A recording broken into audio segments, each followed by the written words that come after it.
Hello दोस्तों, कैसे हैं आप सभी। उम्मीद करता हूं आप सभी बहुत ही अच्छे होंगे। तो आज का ये वीडियो क्लास 12 के स्टूडेंटों के लिए बहुत ही खास होने वाला है, क्योंकि लगभग स्टूडेंटों ने कमेंट किया था कि सर न्यूमेरिकल का जो 3 नंबर वाला प्रश्न है उसको भी करा दीजिए। जैसे कि आपको पता होगा कि हमने न्यूमेरिकल का एक सीरीज स्टार्ट किया है जिसमें हम केवल फिजिक्स और केमिस्ट्री का आपको पूरे संपूर्ण किताब के जो न्यूमेरिकल है उसका हम प्रश्न आपको करा रहे हैं, जो VBI है। ये तो हमने आपको, अगर आप नहीं जानते हैं तो थोड़ा सा जान लीजिए। मैंने आपसे कहा है कि जो फिजिक्स है और या केमिस्ट्री है, इन दोनों का, फिजिक्स और केमिस्ट्री, इन दोनों का हमने क्या बताया है आपको कि जो न्यूमेरिकल है, इनका जो न्यूमेरिकल है वो कितने नंबर में पूछे जाते हैं। देखिए, इनका न्यूमेरिकल जो है वो आपसे 1 नंबर में भी पूछा जाता है, 2 नंबर में भी। मोस्टली हम 2 नंबर वाले ले रहे हैं, जो 2 नंबर वाले न्यूमेरिकल हैं, 3 नंबर वाले न्यूमेरिकल हैं, और एक है जो 5 नंबर में पूछे जाते हैं। तो ये आपके न्यूमेरिकल है जो 2 नंबर में पूछे जाते हैं, 3 नंबर में और 5 नंबर में। हमने आपसे ये कहा था कि जो 2 नंबर वाले न्यूमेरिकल हैं इस पर हम 5 वीडियो बनाएंगे, ठीक है, जिसमें आपको 2-2 नंबर वाले जितने भी आपके संपूर्ण किताब के, चाहे वो फिजिक्स का है चाहे वो केमिस्ट्री का है, उसका हम न्यूमेरिकल आपको कराएंगे, ठीक है।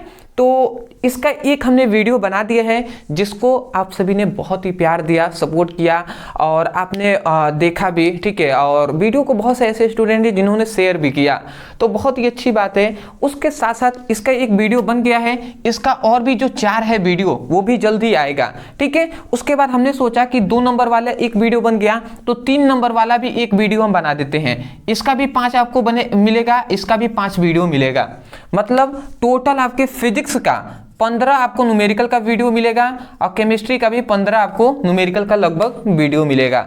समझ रहे हैं। तो इसका एक वीडियो बन गया है 2 नंबर वाला, तो ये हमने देख लिया, ठीक है। उसके बाद 3 नंबर वाला एक वीडियो ये है जो हम देख लेते हैं आप अभी। उसके बाद अब नेक्स्ट जो आपका न्यूमेरिकल का सीरीज आएगा उसमें हम देखेंगे 5 नंबर वाले न्यूमेरिकल, ठीक है। तो इसका एक वीडियो बन जाएगा। जब एक वीडियो ये बन जाएंगे उसके बाद फिर से हम आएंगे, फिर से 2 नंबर वाले, फिर से दूसरा हम वीडियो लाएंगे, फिर से इसके बाद 3 नंबर वाला, तो फिर से इस तरीके से। समझ पा रहे हैं ना। तो देखिए, एक सीरीज में हम चलेंगे ना तो अच्छा रहेगा। कहीं से आप, बहुत से ऐसे स्टूडेंट हैं जो लगते हैं कहने कि सर इसका करा दीजिए, वो करा दीजिए। अरे सब सोच कर चला जाता है ना। तो यही बातें हैं। तो हालांकि जो भी स्टूडेंट न्यू हैं, जो मुझसे पहली बार पढ़ रहे हैं, ठीक है, तो उनको ये बातें पता चल गई हैं, बहुत ही अच्छी बात है।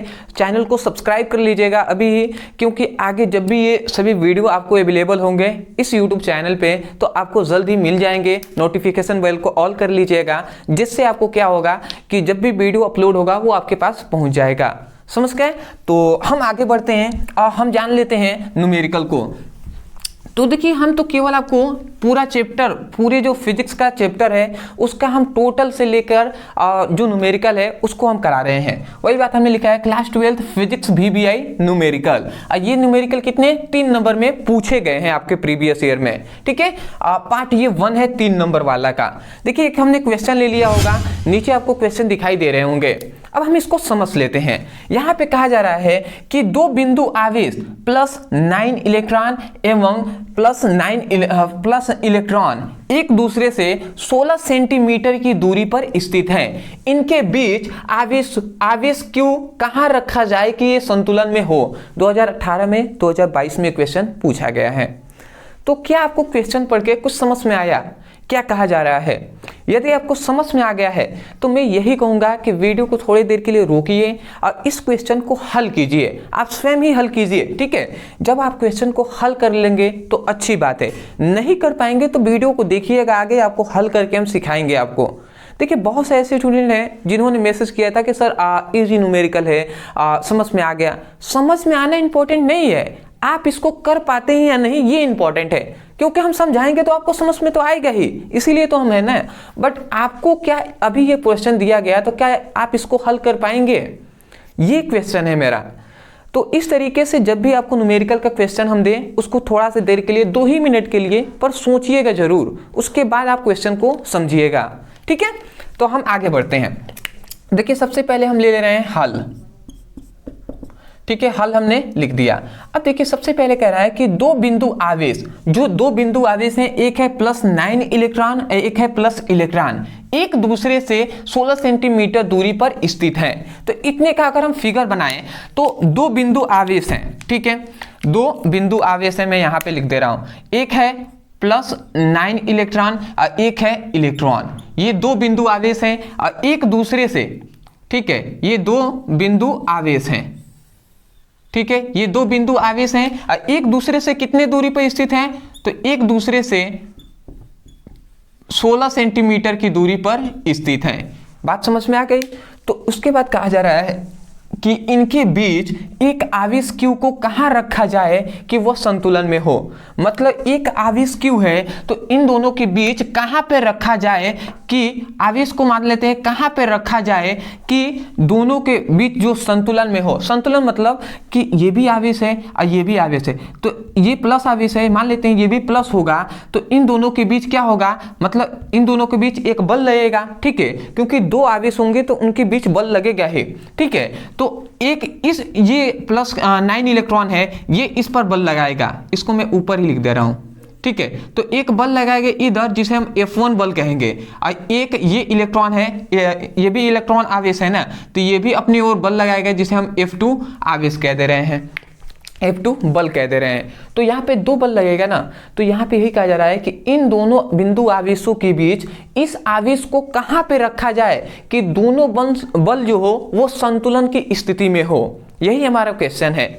तो कुल मिलाजुला के यहाँ पे पूछा क्या गया है कि इनको कहाँ पर रखा जाए, मतलब कितनी दूरी पर रखा जाए कि ये दोनों बल जो हैं वो संतुलन में हो। यही बात हमसे कहा जा रहा है कि दो बिंदु आवेश +9 इलेक्ट्रॉन और इलेक्ट्रॉन एक दूसरे से 16 सेंटीमीटर की दूरी पर स्थित हैं, तो इनके बीच एक आवेश Q को कहाँ रखा जाए कि वह संतुलन में हो। 2018 में या 22 में क्वेश्चन पूछा गया है।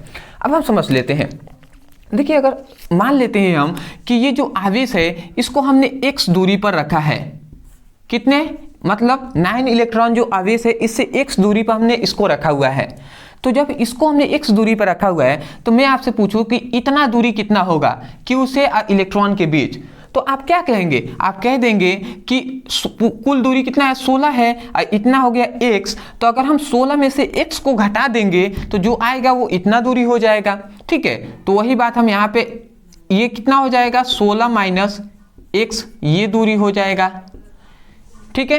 अब बहुत से ऐसे स्टूडेंट हैं जिनको ये बातें समझ में नहीं आई होंगी, मैं आपको समझा देता हूँ। देखिए हमें पता है, मान लेते हैं एक ये A B दो बिंदु है, ठीक है, हमें पता है कि इन दोनों के बीच की दूरी जो है वो 10 मीटर है, ठीक है। अब मैं आपसे कह दूं कि मान लेते हैं एक ये है, ये 5 मीटर है, तो आपको मैं पूछूं कि ये कितना दूरी होगा, ये यहाँ से यहाँ तक ये 5 मीटर है और कुल है 10 मीटर, और यहाँ से यहाँ तक 5 मीटर है, तो बताइए इतनी दूरी क्या होगा। तो आप क्या कहेंगे, सर ये भी 5 होगा, तभी तो 5 मिलकर 10 हुए ना।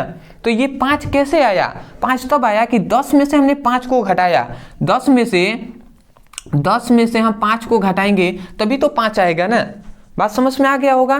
तो वही बात हमने कहा, टोटल हमने पता था 16, तो 16 में से x को घटा दिया, 16 - x, तो इतना दूरी आ गया, ठीक है। तो इससे कंफ्यूज नहीं होना है, जो भी स्टूडेंट यहाँ पे कंफ्यूज होंगे उनका कंफ्यूजन दूर हो गया होगा। अब हम आगे बढ़ते हैं, समझ लेते हैं। इतना आपने समझ लिया। तो देखिए हमें गणना क्या करना है, हमें x का ही मान ज्ञात करना है कि इस आवेश को हमने मान लिया है कि x दूरी पर रखा गया है, तो x दूरी का मान कितना है, कितने दूरी पर रखेंगे कि संतुलन की अवस्था में होगा, ठीक है। तो हम यही बात करेंगे। तो हम लिखेंगे चूंकि दो बिंदु आवेश, ऐसे थोड़ा सा हम लिख देंगे, दो बिंदु आवेश +9 इलेक्ट्रॉन व इलेक्ट्रॉन के बीच कितना, 16 मीटर, बीच की दूरी, हम बीच की दूरी लिखेंगे, बीच की दूरी 16 मीटर है, बीच की जो दूरी है वो कितना है, 16 मीटर है, 16 सेंटीमीटर है, ठीक है। तब माना +9 इलेक्ट्रॉन से x दूरी पर एक आवेश q को रखा गया है।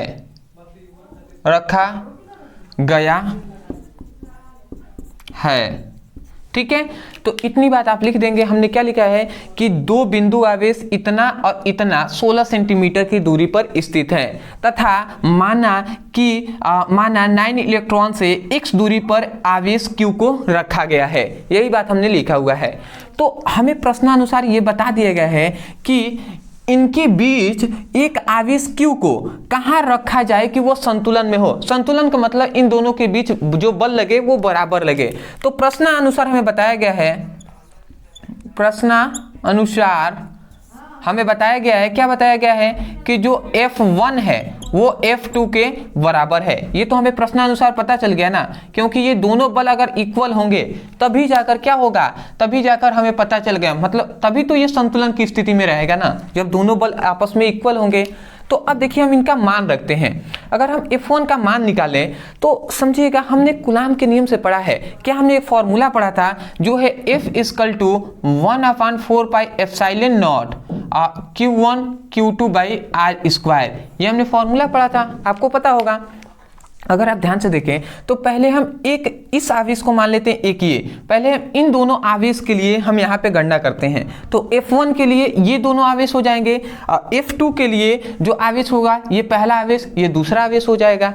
समझ पा रहे हैं? तो वही हम फॉर्मूला, तो हम अगर F1 के लिए लिखें तो F1 के लिए हम क्या लिख सकते हैं, मैं यहाँ पे लिख दे रहा हूँ F1 = 1/4πε0 Q1 Q2 की जगह पर, Q1 की जगह पर हम कितना लेंगे 9 इलेक्ट्रॉन इंटू Q2 की जगह पर हम लेंगे Q आवेश को, तो Q हमने लिख दिया। अब बटे इन दोनों के बीच की दूरी क्या है, x है, तो x² हमने कर दिया।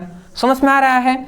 उसके बाद इक्वल देंगे। F2 के लिए अगर हम देखें तो ये तो कांस्टेंट है 1/4πε0।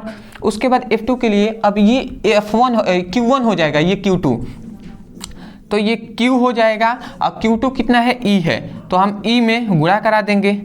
समझ पा रहे हैं? इन दोनों के बीच की दूरी क्या है, 16 - x, इसका होल स्क्वायर दिया है ना, होल स्क्वायर कर देंगे। ठीक है, तो इतनी बात समझ में आ गया। ये हमने केवल मान पुटअप किया है इस फॉर्मूले से, जो कि कूलाम के नियम से हम ये सिद्ध कर रहे हैं, हल कर रहे हैं क्वेश्चन को। आगे हम बढ़ते हैं, ध्यान से आप समझेंगे। सबसे पहली बात देखिए, ये F1 लिखने की कोई ज़रूरत नहीं है। ठीक है, मतलब F1 का मान ही तो ये है ना, F2 का मान है तो ये है ना। ठीक है, ये बात है। अब अगर आप ध्यान से समझें तो देखिए इधर भी 1/4πε0 है, इधर भी 1/4πε0 है, दोनों गुणा में है तो दोनों ये कैंसिल हो जाएंगे, कट जाएंगे ये दोनों। उसके बाद अगर हम देखें तो देखिए इधर भी Q गुणा में है, इधर भी Q गुणा में है, तो ये भी Q कट जाएंगे। उसके बाद इधर भी इलेक्ट्रॉन जो है ये भी इधर गुणा में है, ये भी इधर गुणा में है, ये भी दोनों कट जाएंगे। तो इधर क्या बचा, इधर केवल बचा 9/x², यही ना बचा। इधर अगर हम देखें तो हमारे पास क्या बचा, 1/, इधर हमें बचा 6 - x का होल स्क्वायर, 6 - x का होल स्क्वायर, यही बचा। अब अगर हम ध्यान से समझें तो अब हम इधर सॉल्व कर देते हैं आपको। देखिए अगर हम चाहें तो ये है 9/x², तो x² हमने लिख दिया। उसके बाद ये 1/16 - x का होल स्क्वायर है। यदि हम चाहें तो इन दोनों का 1/6 - x का होल स्क्वायर, ऐसा हम कर सकते हैं कि नहीं। इसका मतलब क्या हुआ कि x पर भी 1 पे भी होल स्क्वायर है, क्योंकि एक का यदि स्क्वायर करेंगे तो तब भी एक ही आएगा। एक का अगर 5 गुना हम करेंगे तब भी तो एक ही आएगा ना। समझ पा रहे हैं ना? एक का स्क्वायर का मतलब क्या होता है, 1 × 1। ठीक है, तो इसी प्रकार x का ये स्क्वायर करेंगे तब भी 1 ही ना आएगा, तो ऐसा हमने कर दिया। ऐसा क्यों किया, अब ध्यान से आप समझेंगे।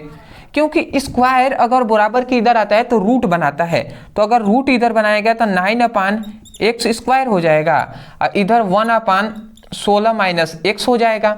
होगा कि नहीं होगा? अब x² का मतलब क्या है, अगर हम समझें तो x² का मतलब है x × x, यही तो है। और ये 9 का मतलब क्या है, 3 × 3, 3 × 3 = 9, बात तो वही है। ठीक है, तो हम जानते हैं अगर दो हैं, दो मतलब जोड़ा हो तो ये वर्गमूल से बाहर निकल जाते हैं, तो 3 भी बाहर निकल जाएगा, इसमें से x भी बाहर निकल जाएंगे। बात समझ में आ गई। इधर 1/16 माइनस x हो गया। अगर हम इसको हल करें तो ये x, ठीक है, ये इधर कितना हो जाएगा, 3 में 16 माइनस x से गुणा हो जाएगा। अगर इसको हम हल करें तो इधर हो जाएगा x, इधर 16 48 हो जाएगा, और फिर से -3x हो जाएगा, यही ना होगा। अगर इस 3x को हम इधर भेजते हैं तो इधर तो माइनस में है, इधर आएगा तो प्लस हो जाएगा। तो ये 3x ये x मतलब 4x हो जाएंगे, और इधर हो जाएगा 48। यदि हम इसको हल करें, यदि हम इसको हल करें तो क्या हो जाएगा, x इजकल टू 48/4 हो जाएगा। इसको अगर हम काटें तो आप ध्यान से समझेंगे, 12 बार में कट जाएगा, 12 चौको 48 होता है ना, 12 बार में कट जाएगा। तो x का जो मान आया वो 12 आ गया। कितना आया, 12। अब 12 किस में आएगा, सेंटीमीटर में, क्योंकि कुल जो मान दिया है वो सेंटीमीटर में, तो सेंटीमीटर में इसकी दूरी आ जाएगी।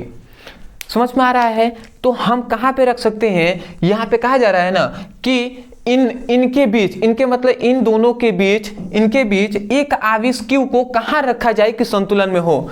तो इन दोनों आवेशों के बीच एक आवेश Q को हम अगर 12 सेंटीमीटर की दूरी पर रखते हैं तो जो दोनों बल होंगे वो संतुलन की स्थिति में होंगे। तो ये आपका आंसर हो जाएगा। तो मैं आशा करता हूँ कि आपको समझ में आ गया होगा।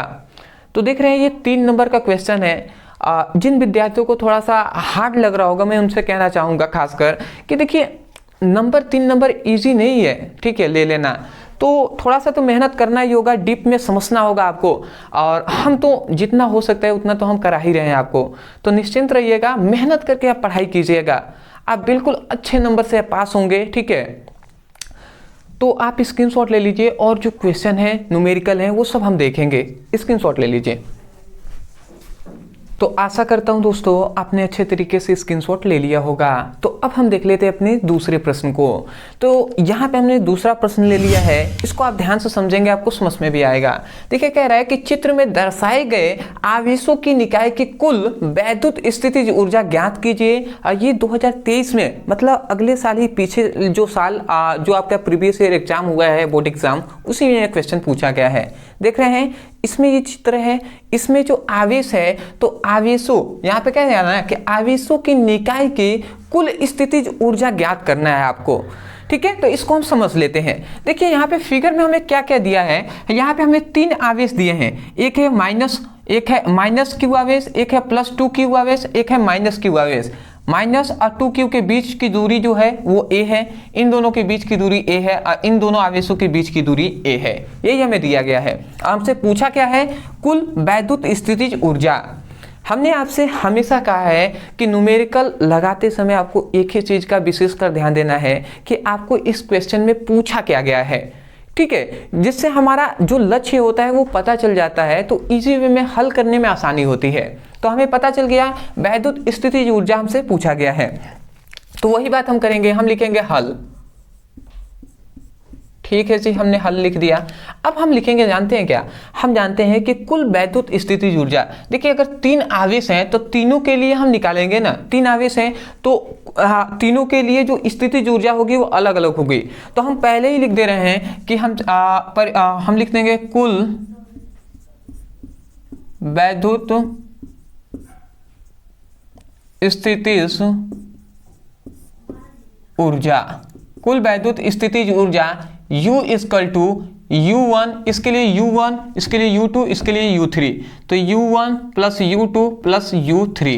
तो ये कुल वैद्युत स्थितिज ऊर्जा का हमने बता दिया कि अब इसी पर हम निकाल लेंगे। अगर हमें Q1, Q2 और Q3 का मान हमें पता चल जाए तो हम मान पुटअप करेंगे, हमें निकल जाएगा, ठीक है। तो हम जानते हैं, चूंकि हम जानते हैं, ठीक है, क्या हम जानते हैं, वैद्युत स्थितिज ऊर्जा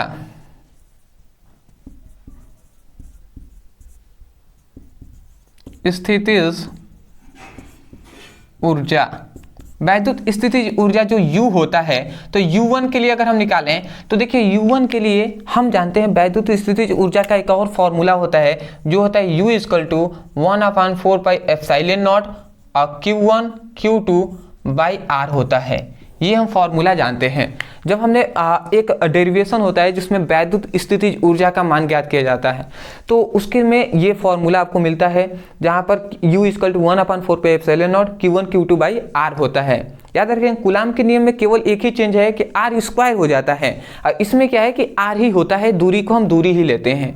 ठीक है, तो यहाँ पे दो आवेश हैं, तो पहले के लिए अगर हम सॉल्व करें इसके लिए तो एक आवेश इसको ले लेंगे, एक आवेश इसको हम ले लेते हैं।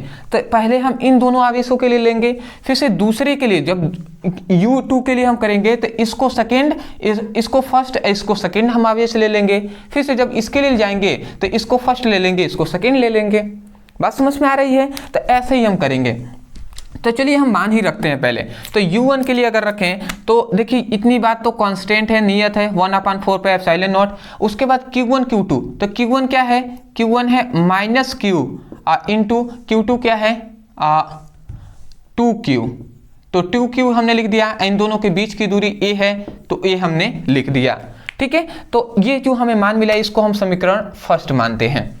बात समझ गए होंगे? आगे बढ़ते हैं जी। उसके बाद U2 के लिए हम निकाल लेते हैं। ठीक है, U2, ठीक है, मतलब दूसरे के लिए वैद्युत स्थितिज ऊर्जा। तो U2 = भी क्या होगा 1/4πε0। और Q1 Q2 के लिए, अब ये Q1 हो जाएगा, ये Q2, तो Q1 क्या है यहाँ पे 2Q और इंटू हम कर लेते हैं, इंटू 2Q ये -Q हो जाएगा और बाई A हो जाएगा। ठीक है, तो ये हमने कर दिया, इसको समीकरण 2 मानते हैं। और उसके बाद U3, मतलब इसके लिए अगर हम देखें तो U3 = 1/4πε0। उसके बाद इसके लिए अब हम ज्ञात कर रहे हैं तो इसको Q1 इसको Q2 मान लेते हैं। वो दोनों में से कोई भी हम मान सकते हैं। तो Q1 Q2, ये भी तो माइनस है ना, तो इसके आगे माइनस लगेगा। इन दोनों के बीच की दूरी A है तो A हमने लिख दिया। बात समझ में आ रही होगी आपको कि हमने आपको यहाँ पर क्या किया है। ठीक है, ये तो फॉर्मूला होता है, इसको मैं मिटा दे रहा हूँ। ठीक है, इसे मिटा दिया। आगे बढ़ते हैं। तो देखिए हमने Q1 Q2 और Q3 तीनों का मान हमने ज्ञात कर लिया है। अब इन तीनों के मान को, ये समीकरण इसको हम A मान लेते हैं, तो A में रख देते हैं। तो हम यही बात लिख सकते हैं कि समीकरण फर्स्ट, सेकेंड, थर्ड के मान को A में रखने पर, तो अगर हम रखते हैं ऐसा तो क्या हमें मिलता है? तो अगर हम रखें तो U = U1 + U2 + U3। अगर हम ऐसा करते हैं, आगे आप समझिएगा। ठीक है, U = U1 के जगह पर अगर आप देखें तो U1, U2 और U3, इन तीनों में आपको कुछ कॉमन दिखाई दे रहा है जो तीनों में है। तो हाँ, आप देख रहे होंगे तो आपको पता चल रहा होगा कि सर इसमें भी हम देख रहे हैं तो 1/4πε0 है, इसमें भी हम देख रहे हैं तो 1/4πε0 है, इसमें भी 1/4πε0 है। तो जब तीनों में क्या है 1/4πε0 है और दोनों में सभी में प्लस प्लस है, तो इनको हम कॉमन भी तो कर सकते हैं ना। तो हम इसको कॉमन कर लेते हैं। तो हम समझिए इसको अगर हम कॉमन कर लेते हैं 1/4πε0 को अगर हम कॉमन कर लेते हैं तो उसके बाद क्या यहाँ पे बचता है उसको हम समझते हैं। थोड़ा सा ये रेखा गलत हो गया है, इस तरीके से आगे हम समझ लेते हैं। अगर इसमें से 1/4πε0 निकल गया तो ये क्या बचा? अगर आप देखें तो ये दोनों आपस में देख रहे हैं, ये दोनों गुणा है, तो 2Q यदि Q में गुणा करेगा तो 2Q² हो जाएगा, क्योंकि यहाँ पे कुछ नहीं, समझिएगा थोड़ा सा, -Q है इंटू 2Q है। ये गुणा भी बहुत से ऐसे स्टूडेंट हैं जिनको समझ में नहीं आता है। देखिए यहाँ पे कुछ नहीं है तो 1 है ना, तो देखिए अंक में गुणा कराता है, और जो Q है, ठीक है, वो Q में गुणा कराएगा। तो 2 एकम में 2, तो माइनस आगे है तो माइनस लगेगा ही, 2 एकम में 2 हो गया, और Q में गुणा होगा तो Q² हो गया। तो इन दोनों का गुणा करते हैं तो -2Q² हो जाएंगे। ठीक है ना, तो इसी प्रकार अगर ये गुणा करते हैं तो क्या हो जाएंगे 2Q² -2Q² हो जाएगा। तो हम डायरेक्ट लिख रहे हैं, अब A है तो A हमने लिख दिया। डायरेक्ट आप लिख सकते हैं, इतना आपको लग रहा है डायरेक्ट है ठीक है, पर जो जिनको पता है गुणा भाग, ठीक है, उनके लिए तो समझ जाएंगे वो, ठीक है। तो आप ऐसे ही करेंगे। उसके बाद अगर ये दोनों आपस में भी गुणा होंगे तो देख रहे हैं ये 2q में अगर गुणा होगा तो ये भी क्या हो जाएगा, माइनस है, इसका प्लस है, इसका मतलब ये भी गुणा होंगे तो -2q आवेश हो जाएगा। देखिए बीच में तो प्लस है, पर ये दोनों आपस में गुणा करेंगे ना तो देख रहे हैं माइनस है तो -2q² आ जाएगा, और माइनस प्लस आपस में गुणा होगा तो माइनस ही ना होगा, तो इसलिए यहाँ पे टोटल हम माइनस लिख दे रहे हैं। बात समझ रहे होंगे आप। उसके बाद ए है तो ए हमने लिख दिया। इतना तो मैथ के स्टूडेंट होंगे उनको तो इजी वे में समझ में आ जाना चाहिए, और बायोलॉजी वाले हैं तो भी तो आपको तो आना ही चाहिए, ठीक है, गुणा भाग तो आना ही चाहिए। उसके बाद हम इसका देखें तो माइनस माइनस प्लस हो जाएगा और क्यू हो जाएगा, तो ये क्यू² हो जाएगा, ए की तरह हमने लिख दिया, ये क्यू² हो जाएगा बाई ए हो जाएगा। बात समझ में आ रहा होगा आपको।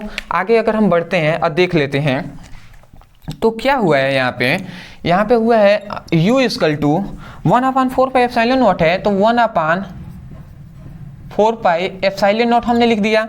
उसके बाद अगर हम देखें तो इन तीनों में ए जो कॉमन है तो इसको हम क्या ले लेंगे, इसको हम एलसीएम ले लेंगे, तो ए आ जाएगा इनका एलसीएम। उसके बाद ए में ए का अगर हम देते हैं तो ए के कम ए में एक बार में कट जाएगा ये, तो 1 अगर इसमें गुणा कराया तो -2q² हो जाएगा, बीच में माइनस है तो माइनस में लगा दिया, फिर से ए में एक ही बार में जाएगा, फिर से ये भी क्या हो जाएगा -2q² हो जाएगा, फिर से माइनस है माइनस दे दिया, ठीक है, नहीं यहाँ पे माइनस नहीं होगा, माइनस प्लस हो गया ना, और यहाँ पे तो यहाँ पे प्लस होगा, समझ पा रहे हैं ना, माइनस माइनस गुणा होगा तो प्लस हो गया है, तो यहाँ पे प्लस होगा, तो यहाँ पे हम प्लस देंगे। उसके बाद ए से एक बार में जाएगा, एक इसमें गुणा कराएगा तो ये क्यू² हो जाएगा। इतना हो गया।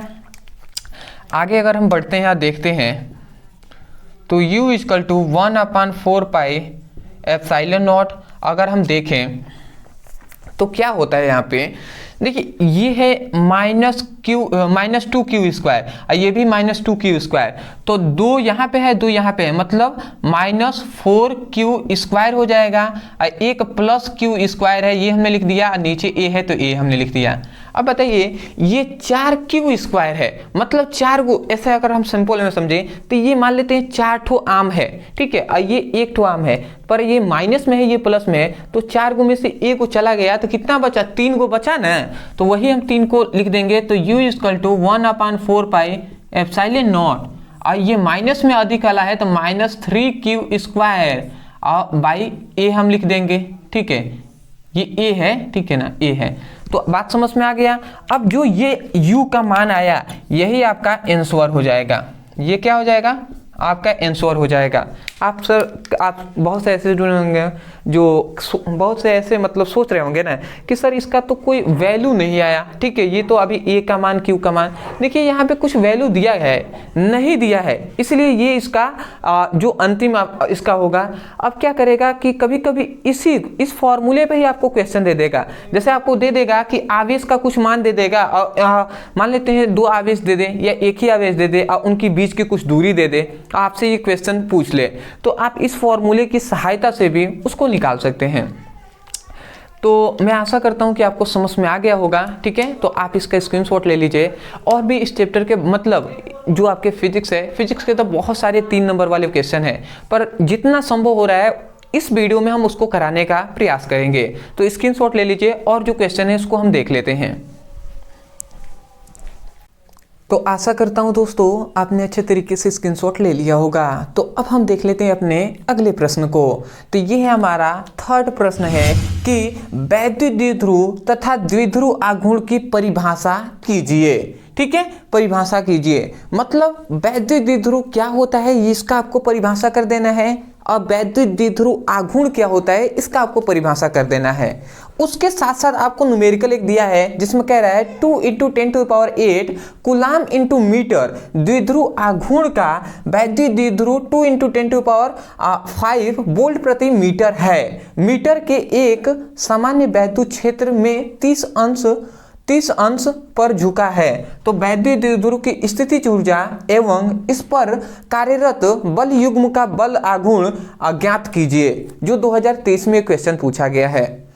सबसे पहली बात यह है कि हमसे सबसे पहली बात ये पूछा जा रहा है कि वैद्युत द्विध्रुव किसे कहते हैं और द्विध्रुव आघूर्ण किसे कहते हैं। इसका आपको क्या करना है, परिभाषा दे देना है। हालांकि ये सभी टॉपिक हमने पहला जो चैप्टर है उसमें हमने सब कुछ करा दिया है। यदि आपने नहीं पढ़ा होगा तो उसको पढ़ लीजिएगा, उसमें हमने इनको पढ़ाया है। यह आप YouTube पर लिख सकते हैं कि वैद्युत द्विध्रुव आघूर्ण ब्रदर सर, इतना लिख कर सर्च करेंगे, वीडियो आपको वो मिल जाएगा जिसमें हमने डिटेल में एक्सप्लेन किया हुआ है, तो वहाँ से आप समझ सकते हैं। हालांकि ये न्यूमेरिकल का सीरीज है तो हम न्यूमेरिकल पर फोकस करेंगे। तो देखिए यहाँ पे एक न्यूमेरिकल इसमें ऐड किया है, तो यहाँ पे कह रहा है ना कि 2 × 10⁸ कूलाम इंटू मीटर द्विध्रुव आघूर्ण का एक द्विध्रुव आघूर्ण का वैद्युत द्विध्रुव 2 × 10⁵ वोल्ट प्रति मीटर के एक सामान्य वैद्युत क्षेत्र में 30 अंश पर झुका है। द्विध्रुव की स्थितिज ऊर्जा एवं इस पर कार्यरत बल युग्म आघूर्ण ज्ञात कीजिए। मतलब यहाँ पे कह दिया कि द्विध्रुव की स्थितिज ऊर्जा, सबसे पहले हमसे क्या ज्ञात करने को कह रहा है कि द्विध्रुव की स्थितिज ऊर्जा एवं इस पर कार्यरत बल युग्म का बल आघूर्ण ज्ञात कीजिए। मतलब बल आघूर्ण हमसे ज्ञात करने को कह रहा है और उसके बाद ये कर रहा है स्थितिज ऊर्जा भी ज्ञात करने को। ये दो चीजें हमसे ज्ञात करने का इस प्रश्न में पूछा गया है। टारगेट हमें पता चल गया। अब हमारा दूसरा कार्य क्या रहता है कि इस क्वेश्चन में जो वैल्यू दिया है उसका मान हमें दिया है करके लिखना होता है। तो वही बात हम यहाँ पर करते हैं। हम यहाँ पे लिखेंगे हल, लिखेंगे दिया है। मैं आपसे पूछना चाहूँगा कि ये बताइए किसका मान है। ठीक है, अभी देखिए बहुत से ऐसे स्टूडेंट होंगे जिनको ये भी नहीं पता कि ये किसका मान है। यदि आप भी उनमें से एक हैं तो मैं यही कहूँगा ध्यान से आप समझिएगा, इसमें एक ट्रिक हम बता रहे हैं, याद रखेंगे। यहाँ पे कहेगा 2 × 10⁸ कूलाम इंटू मीटर द्विध्रुव आघूर्ण का वैद्युत द्विध्रुव 2 × 10⁵ वोल्ट प्रति मीटर के एक सामान्य वैद्युत क्षेत्र में 30 डिग्री पर झुका है। ये क्वेश्चन कहा गया। तो बताइए कि किसका मान है। तो बहुत से ऐसे स्टूडेंट होंगे जो कहेंगे किसका, जो कह देंगे कि वैद्युत द्विध्रुव का मान है, वैद्युत आघूर्ण का मान कहेंगे। और बहुत से ऐसे स्टूडेंट हैं जो कहेंगे वैद्युत क्षेत्र की तीव्रता का मान है। यहाँ पे कह रहे हैं एक समान वैद्युत क्षेत्र में क्या है 30 डिग्री पर झुका हुआ है। देखिए कभी भी मान पहचानने का सबसे आसान ट्रिक ये होता है कि उसका यूनिट देखना, मतलब उसका मात्रक देखना कि उस जो मान दिया है उसके आगे पीछे जो मात्रक किसका लिखा गया है। जैसे यहाँ पे 2 × 10⁸ लिखा है तो इसके बाद में क्या लिखा है, कूलाम इंटू मीटर लिखा है। अब मैं आपसे कहूं कि कूलाम इंटू मीटर किसका मात्रक होता है, तो वैद्युत द्विध्रुव आघूर्ण का ही तो मात्रक होता है ना। तो इसका मतलब ये किसका मान दिया है, विद्युत द्विध्रुव आघूर्ण का। तो हम लिख देंगे विद्युत द्विध्रुव आघूर्ण। देखिए इसे द्विध्रुव आघूर्ण भी कह सकते हैं या वैद्युत द्विध्रुव आघूर्ण कहें, पूरा नाम लिख देते हैं तो बेटर रहता है। तो इसे P से दर्शाते हैं, P = 2 × 10⁸ और ये coulomb into metre, coulomb into metre दिया है, इतना हमने लिख दिया है। उसके बाद कह रहा है कि वैद्युत द्विध्रुव 2 × 10⁵ वोल्ट प्रति मीटर के एक समान वैद्युत क्षेत्र में 30 डिग्री पर झुका है। तो यहाँ पे अब बहुत से ऐसे स्टूडेंट होंगे जो कंफ्यूज हो जाते हैं, वैद्युत द्विध्रुव इतना वोल्ट प्रति मीटर दिया है तो वैद्युत द्विध्रुव का मान है। नहीं, देखिए वोल्ट प्रति मीटर है। अब वोल्ट प्रति मीटर किसका मात्रक होता है, वैद्युत क्षेत्र की तीव्रता का मात्रक होता है। तो वैद्युत क्षेत्र की तीव्रता का मान हम लिखेंगे विद्युत क्षेत्र की तीव्रता। अब वैद्युत क्षेत्र की तीव्रता को E से दर्शाते हैं और E का जो मान दिया है वो कितना दिया है 2 × 10⁵ अब वोल्ट प्रति मीटर। तो हमने इसका मात्रक से इसका मान हमें पता चल गया, ये हमने लिख दिया। तो यहाँ पे कहा जा रहा है, यहाँ पे 30 डिग्री पर झुका है, मतलब जो कोण का मान है ना वो कोण क्या है, जो कोण है वो है 30 डिग्री। ठीक है, तो कह रहा है कि स्थितिज ऊर्जा ज्ञात कीजिए। तो स्थितिज ऊर्जा कह रहा है अब वैद्युत द्विध्रुव पर मतलब बल युग्म आघूर्ण ज्ञात करने को कह रहा है। तो हम इसका ज्ञात कर लेते हैं। पहले हम स्थितिज ऊर्जा ही ज्ञात कर लेते हैं। तो हम लिखेंगे स्थितिज ऊर्जा। स्थितिज ऊर्जा को U से दर्शाते हैं और U = फॉर्मूला आप जानते होंगे PE cos थीटा होता है। ये हमने स्थितिज ऊर्जा में ये फॉर्मूला हमने प्रूव भी किया है।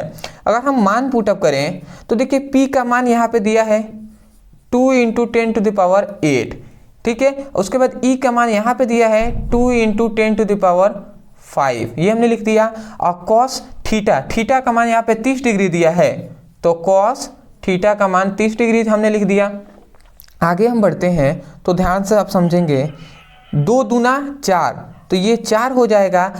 ये देखिए 10⁸ है और ये 10⁵ है, ये दोनों अगर ऐड होते हैं तो 10⁻, कितना हो जाएगा, 13 हो जाएंगे ना, 13 हो जाएगा, ठीक है। यहाँ पे अगर आप देखें cos 30 अंश का मान कितना होता है, आपको पता होगा ना, मैथ के स्टूडेंट होंगे तो आपको पता होगा कितना होता है, वो होता है √3/2, यही तो होता है ना। अगर हम इसको काटें तो आप ध्यान से समझेंगे, 2 एकम में 2 और 2 दूना 4, 2 बार में कट जाएगा ये 4, तो इसका मतलब यहाँ पे क्या आएगा, यहाँ पे 2 आया, ये √2 इसमें गुणा हो जाएगा, तो u का जो मान आएगा वो 2√3 आएगा और 10⁻13, और ये हमारा टोटल मान आ जाएगा, जिसको हम कोष्ठ में ऐसे बंद कर देंगे। बात समझ में आ रही है आपको, ये आपका टोटल मान हो जाएगा, ठीक है। तो ये वैद्युत स्थितिज ऊर्जा का जो हमने मान निकाल लिया। उसी प्रकार हम क्या करते हैं, एक तो निकाल लिए स्थितिज ऊर्जा का मान, अब हम देख लेते हैं बल युग्मों का आघूर्ण, इसका हम देख लेते हैं। ऐसे ही हम इसका भी करेंगे। तो चूंकि हम जानते हैं, हम लिखेंगे चूंकि हम जानते हैं, हम क्या जानते हैं, हम जानते हैं कि बल युग्म आघूर्ण का जो मान होता है, मतलब फॉर्मूला होता है बल युग्म आघूर्ण का फॉर्मूला जो होता है, बल युग्म आघूर्ण को टाउ से प्रदर्शित करते हैं, और टाउ = PE sin थीटा होता है, PE sin थीटा होता है, ये बात हम जानते हैं। मान हम सीधा डायरेक्ट पुटअप करेंगे, टाउ P का मान यहाँ पे दिया है 2 × 10⁸, 2 × 10⁸, ये हमने लिख दिया। उसके बाद E का मान जो दिया है वो 2 × 10⁵ दिया है, तो 2 × 10⁵, ये हमने लिख दिया। और साइन थीटा का मान, थीटा के जगह पर अगर हम 30 रखते हैं तो साइन 30 अंश का मान कितना होता है, कितना होता है, 1/2 होता है, बात आपको पता होगा। अगर हम 2 से ये 2 कट जाएगा तो कितना बचेगा, यहाँ पे 2 है ना, तो टाउ = 2, ये 10⁸ है और 10⁵ है, दोनों ऐड हो जाएंगे तो ये कितना हो जाएगा, 10⁻13 हो जाएगा, ठीक है। 8 × 12 = 13, ठीक है। तो ये हमारा मान आ जाएगा। तो टाउ का मान कितना आ गया, ये आ गया, तो ये आपका क्या हो जाएगा, आंसर हो जाएगा। यहाँ पे आया है इसका, ये तो बल युग्म आघूर्ण का मान है इतना, और ये है स्थितिज ऊर्जा का मान है ये। तो मैं आशा करता हूँ कि आपको बहुत ही आसानी से समझ में आ गया होगा, ठीक है। देख रहे हैं 2 चीजें एक ही क्वेश्चन में 3 चीजें आपसे पूछ लिया, तब 3 नंबर आपको दिया जाएगा। एक है इनका परिभाषा पूछ लिया था, ठीक है, जिसको आप कर लेंगे, ठीक है। बहुत ही सिंपल होता है, इसका परिभाषा क्या होता है कि दो ऐसे हम कहते हैं कि अल्प दूरी पर स्थित 2 सामान्य परिमाण व विपरीत आवेश के इस बने निकाय को ही हम वैद्युत द्विध्रुव कहते हैं। और वैद्युत द्विध्रुव आघूर्ण को हम क्या कहते हैं कि हम ऐसे कहते हैं कि वैद्युत द्विध्रुव के किसी एक आवेश तथा दोनों आवेशों के बीच की दूरी के गुणनफल को ही हम वैद्युत द्विध्रुव आघूर्ण कहते हैं। तो परिभाषा तो दिमाग में है, मैंने समझा हुआ है उसको, तो मुझे याद है तो मैंने आपको बता दिया। बट मैंने देखिए न्यूमेरिकल का सीरीज है ना, नहीं तो मैं समझा देता, कोई दिक्कत नहीं है। हालांकि मैंने बहुत बार समझाया भी है, ऐसा नहीं है कि मैंने समझाया नहीं है। आप यूट्यूब पे लिख लीजिएगा इस वीडियो को देखने के पश्चात, वैद्युत द्विध्रुव आघूर्ण ब्रदर सर, इतना लिख के सर्च करेंगे वीडियो आपको मिल जाएगा, वहाँ पे इसको समझ सकते हैं, ठीक है। तो स्क्रीनशॉट ले लीजिए और जो क्वेश्चन है उनको हम देख लेते हैं, स्क्रीनशॉट। तो आशा करता हूं दोस्तों आपने अच्छे तरीके से स्क्रीनशॉट ले लिया होगा।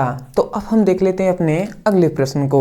तो ये हमारा अगला प्रश्न है जो है हमारा 4th क्वेश्चन। तो इसको हम समझ लेते हैं। यहाँ पे कहा जा रहा है कि एक इलेक्ट्रॉन 500 वोल्ट के विभवांतर से त्वरित किया जाता है तो वह कितना चाल प्राप्त कर लेगा। 2022 में क्वेश्चन पूछा गया है।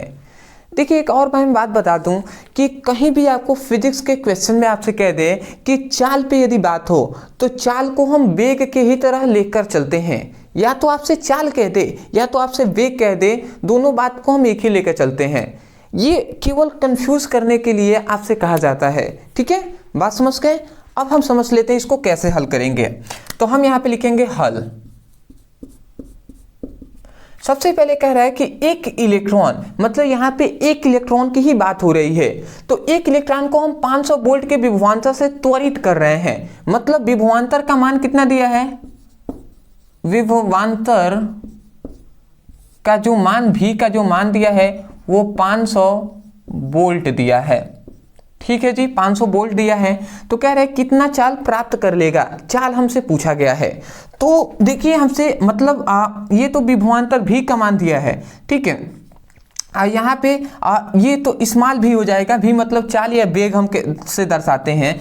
तो इसका मान हमसे पूछा गया है, या तो वेग कहें या तो आप चाल कहें, इसका मान हमसे पूछा है।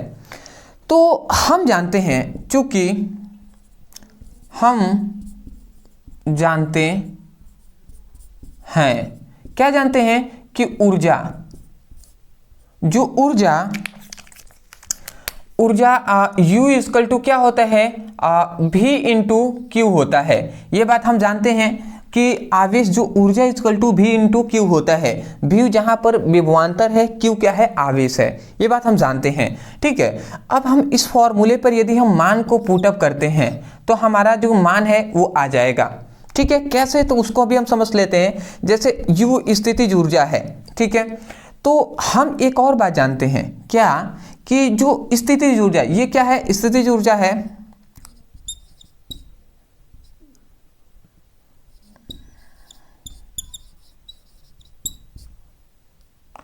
U equal to half mv² होता है।